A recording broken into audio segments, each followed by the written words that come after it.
আজকে দুপুরের মেনুতে রেখেছি সাদা ভাত, বাড়ির কাগজি লেবু, তার সাথে বাড়িরই মানকচু জমিতে হয়েছে মানকচু তেল লবণ লঙ্কা দিয়ে মেখেছি।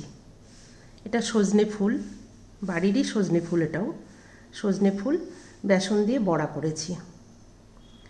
তার সাথে হলো শোল মাছ, আলু টমেটো গরম মশলা দিয়ে শোল মাছ করেছি। এইটা ভাতে দিয়েছি, চিংড়ি মাছ ভাপা করেছি ভাতের মধ্যে দিয়েছিলাম টিফিন কৌটোতে। পোস্ত, সর্ষে, সাদা সর্ষে, কালো সর্ষে আর হলো নারকেলও দিয়েছি। এই দিয়ে হলো মালাইকারি করেছি, নারকেলের দুধও দিয়েছি।